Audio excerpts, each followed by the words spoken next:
रात्री 3 वाजेपर्यंत जर तुम्ही लोक जागत असाल तर ही स्टोरी तुम्हाला नक्की आवडेल.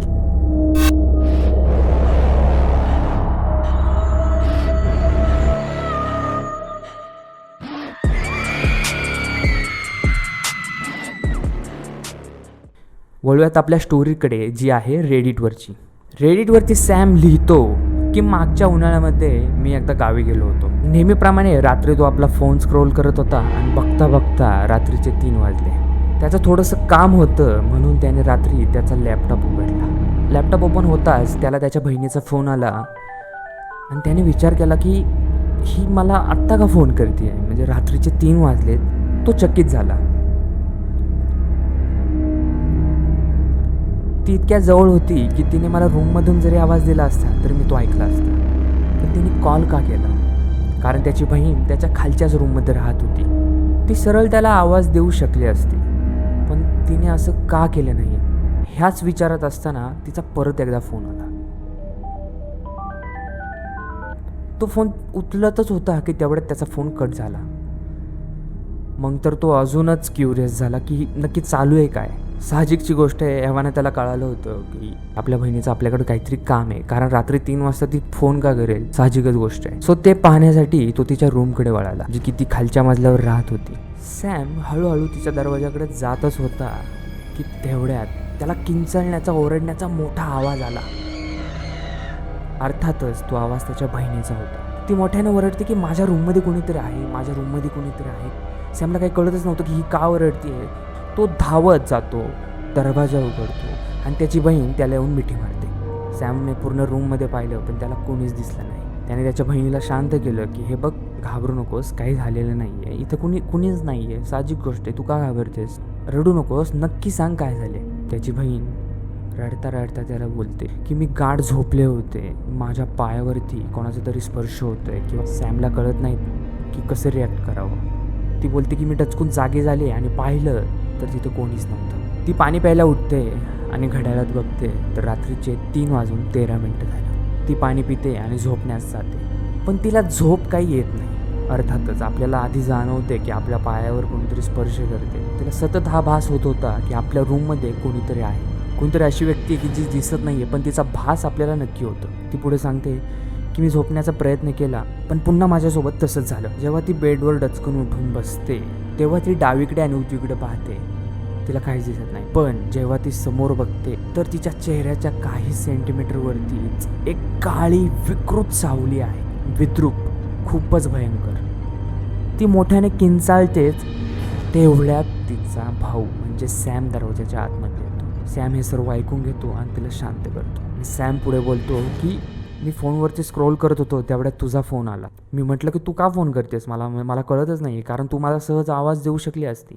त्याची बहीण बोलते सॅम पण मी तर तुला कॉलच नाही केला. सॅम बोलतो काय, हे कसं शक्य आहे.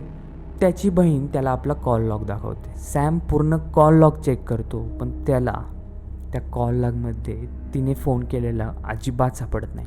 तिच्याच फोनमध्ये काय तर त्याच्याही फोनमध्ये कॉल केलेलं सापडत नाही. ते दोघेही हे ऐकल्यानंतर 5 मिनिटासाठी स्तब्ध झाले. एकही शब्द फुटत नव्हता दोघांच्या तोंडातून. रेडिटवरची पुढची स्टोरी 2 मित्रांची आहे. यामध्येही ते 2 मित्र कशा एका काळ्या सावलीला सामोरे जातात हीची गोष्ट आहे. आणि त्या दोघांचे घर अगदी समोरासमोर, त्यामुळे रोजचंच खेळणं, रोजचंच येणं जाणं चालूच असायचं. तिथे त्यांच्या शेजारी त्या कॉलनीच्या लाईनमध्ये अजून एक घर होतं, जे की नेहमी सेलसाठी उपलब्ध असेल, म्हणजे भाडे तत्वावर देण्यात येईल. कुणी भाडे करून सतत त्या घराची भाडेकरू चेंज होत असेल, कुणीतरी विकतंय, कुणीतरी भाड्याने देते. त्यामुळे तिथे सहसा कुणीतरी जास्त 3 महिन्यांपेक्षा किंवा 1 महिन्यापेक्षा कोणताही भाडेकरू त्या घरामध्ये थांबत नव्हता. ही ती लोकं पाहायची. 1950च्या टाईपमधलं घर होतं, जसं जुनं बांधकाम, आणि ते घर विकायला किंवा भाडे तत्वावर देण्यात येत होतं. ते घर जर आतमधून पाहिलं तर त्या घराच्या भिंतीवर जुने टांगलेले फोटो, त्याला लागलेल्या वाळवी, जाळे, हे असं काहीसं जुनं आणि भयानक घर होतं. तिथेही लोक त्यावेळेसही यायची, राहायची आणि जायची. तर अशाच एका संध्याकाळच्या वेळी शाळा सुटली, दोघेजण घरी आले आणि क्रिकेट खेळण्यासाठी आपल्या घरासमोरच गेले. त्यातला एक जण आपल्या बॅटने बॉल मारतो आणि तो बॉल चुकून त्या घराच्या खिडकीतून आतमध्ये जातो. त्यातला एक मित्र तो बॉल शोधण्यासाठी त्या खिडकीपाशी जातो आणि खिडकीतून डोकावून पाहतो. तो इकडे तिकडे पाहतच असतो की त्याला बॉल कुठे दिसतोय का नाही. त्यामुळे तो थोडासा अस्वस्थ होतो की आता बॉल नाही भेटलं म्हणजे खेळणं तर बंदच ना आपलं. तो पाहत असतोय. त्याला भिंतीवरती जुने फोटोज दिसत आहेत, जुनी भांडी दिसत आहेत आणि तो बॉल शोधत असतो. आणि एक छोटीशी लाईटसुद्धा असते की जी थोडीशी फ्लिकर होत असते अशी हळूहळू, पण ती पण बंद होते. तो बोलतो की शिट, आता आपला बॉल कसा मिळणार. तो अजून अस्वस्थ होतो की आता बॉल भेटण्याचे चान्सेस गेलेलेच दिसत आहेत. ज्याने बॉल मारला त्याचा तो मित्र थोड्याशा अंतरावर एका झाडाखाली उभा असतो. अर्थात अंधार आता वाढला होता.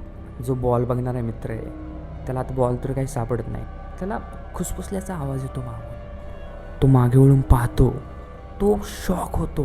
तो एवढ्या मोठ्याने ओरडतो आणि पळत आपल्या त्या मित्राकडे जातो जो झाडाखाली उभा आहे आणि त्याचा हात पकडून दूर घराकडे नेतो. जो झाडाखालचा मित्र आहे त्याला कळेनाच की हा काय करतो, याला काय झालं अचानक की मला हा असा हात पकडून नेतोय. ते दोघं आपापल्या घराच्या समोर येतं.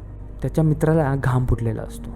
ज्याने हाताला पकडून आणले तो मित्र बोलतो की अरे, की मी जेव्हा बॉल शोधत होतो तेव्हा मागे मला खुसफुसण्याचा आवाज आला आणि जेव्हा मी मागे वळून पाहिलं तर तू एका काळ्या विकृत सावलीशी बोलत होता. तिला काही आकार नाही, उकार नाही, ती फक्त एक काळी सावली आणि तू त्याच्याशी बोलत होतास, म्हणून मी तुला ओढून इथे आणलंय. त्याचा मित्र बोलतो काय, हे कसं शक्य आहे. त्याला विश्वासच बसत नाही की मी एका काळ्या सावलीशी बोलत होतो. जो मित्र त्या झाडाखाली उभा होता त्याचं डोकं अचानक दुखायला लागतं आणि शरीर पूर्ण थंड पडतं.